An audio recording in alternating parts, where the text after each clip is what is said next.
Why does God allow evil?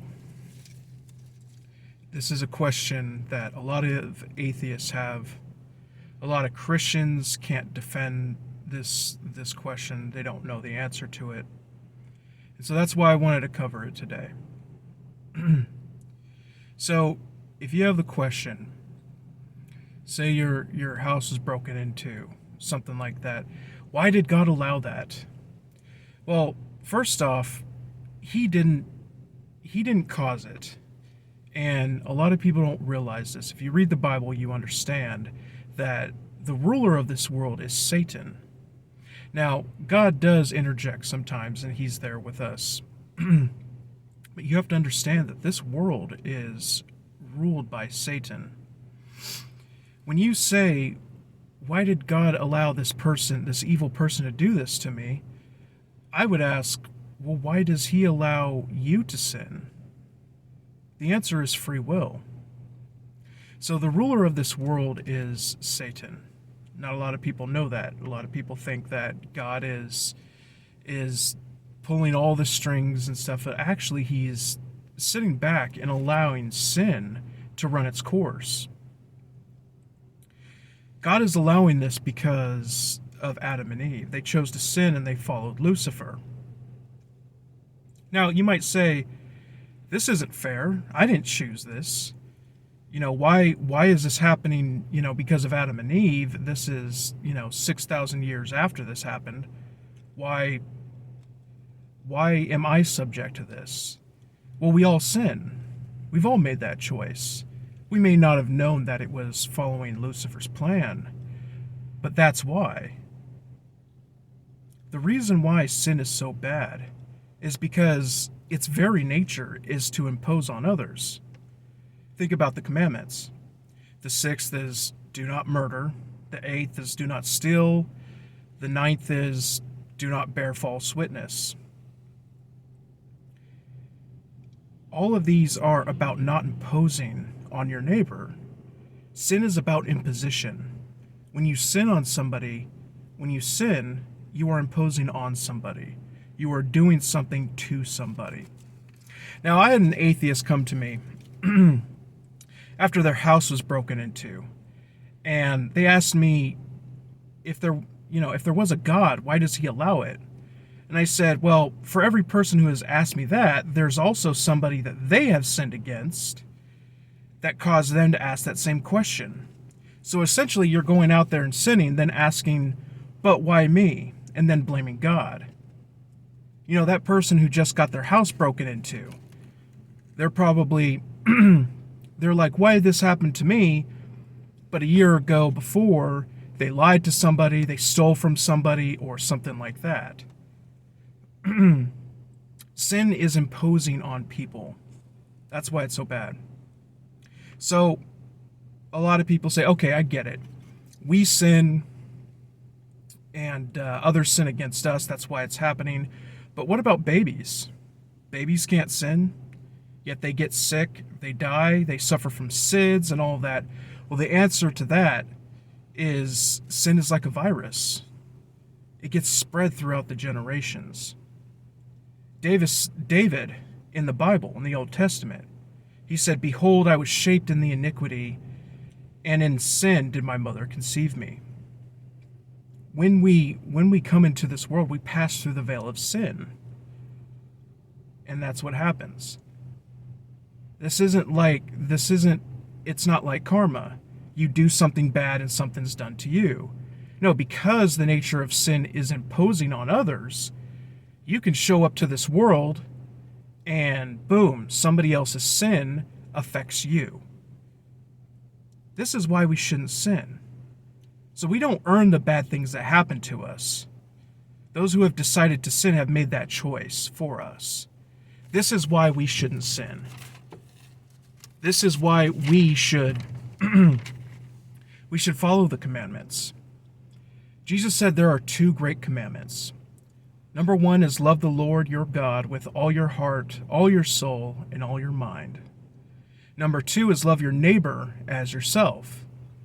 Now, if you think about it, interestingly enough, that means following the 10 Commandments. Why is this? Because the first four are about loving your God. No gods before him, no idols, don't take the Lord's name in vain, and remember the Sabbath, or Shabbat. And the last six are about how to treat your neighbor and love your neighbor. Now, many atheists may have a follow-up to this, and I welcome it. Let's have a discussion. I'm here because I used to be an atheist. I was a militant atheist. And I had to basically, what I say is I had to earn my belief system, right? I hated the idea of God, and I realized that I was trying to rationalize there being no God, so I didn't have to follow the rules. So I thought the rules were unjust and all of that, right? Many people were raised Christian, never had to defend their faith, and this is why many lose it after going to college. They come home feeling superior, then, and when they go home, they school their parents, right? With some regurgitated Dawkins or Hitchens statements. And because their parents aren't very good at explaining theology and defending their own faith, they don't satisfy their child's questions. I mean, this happened with my parents, right? I come back from college. Granted, I only did 2 years of it. And my parents didn't have any answers. They were like, well, I don't know, read the Bible. This is why we who believe should secure our faith. We should know these questions. We should look up these theological questions, and just going to college shouldn't destroy your faith. But that's what Lucifer wants. He wants people to go to college and start questioning their faith and saying, "Oh, that God's not real." Now, some of you atheists may say, "Oh, here we go. It's free will again. Is that all you got?" To that I say, well, that's the answer. Not accepting that explanation is like someone saying 2 + 2 is 4, and you going, "Oh, that tired answer?" That's just I don't know. It's crazy to me. Now, this is the first video I'm going to do in a series. The next one I'm going to do is about why doesn't God show himself? Why doesn't he just open up the sky and address us? And so I'm going to do another video on that. I have limited amount of time. But I did a commentary, or I did a thing to all my subscribers. I did a statement, and I said, put your questions down below. And Traveler's Mechanic, or Mechanic Travelers, whatever that guy's name is, he posed like 6 or 7 questions and things that he didn't quite understand. And so I'm going to do a video about that too. So if you have questions and stuff like that, I will answer them. I want this to be about people who are questioning their faith, atheists who don't get this stuff. Like, come at me. And let's keep it respectful, because I respect people's beliefs. And if you don't want to believe in God, that is your right. God created free will for a reason. Those who don't come to him, who don't come to him are allowed to. He is not a God of force. He won't force you to do anything. The way this world is going, we're seeing that Lucifer does force you. We're seeing the Great Reset. We're seeing these mandates and all of that stuff. This is Lucifer tightening his grip on the world. And pretty soon, there will be a mandated world religion. We see that with what's going on with the Pope and Pope and Biden meeting, I think October 30th. This is 2021. And so there will be a mandated religion. There will be, you have to submit to the state, the world, and Lucifer, or you follow God. And those who follow God, we're gonna have some tough times. Jesus said the world hated me before it hated you. and the servant is not greater than their master. Jesus was crucified. He was killed for what he brought to society. He died for our sins. And some of us may have to go through that. Look at the Middle East, look at China. All of those civilizations that persecuted Christians. Look at the Middle Ages. You know, the papacy and the Catholic Church, what they did to believers who weren't in line, who didn't submit to the church. Again, I'm not talking bad about Catholics, I'm talking about the leadership. So those who truly believe in God, this world, it's not supposed to be easy. You may believe in God and think that He's going to protect you throughout this world. Now, He's going to help you, and when you pray, but by no means is it going to be easy. We're also about to see what's going to happen to those who don't submit to the state. So again, if you're an atheist and you have questions for me, you aren't satisfied with something, leave it in the comments. Please be respectful. I'm respectful to you. Be respectful to me. And to others also. And to those Christians who aren't quite sure about their faith, who have questions that they can't answer, there are people coming to them and scoffing at them. Ask away. You know, I'm here for you. And I don't know you, but I have love in my heart for you. Also, if you're dealing with depression and all of that stuff, feel free to reach out. Now, the last 2 to 3 weeks, I haven't been around. There's been some things that have been happening, but I'm going to be more present.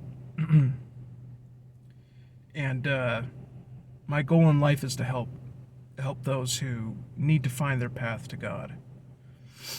I've done a lot of things in my life. You know, I've been homeless. I did 5 years in the military as a combat medic. I went to Iraq twice. I've spent 2 years with Iraqis. And I want to tell you, there's some of the greatest people I've ever met were Iraqi nationals. And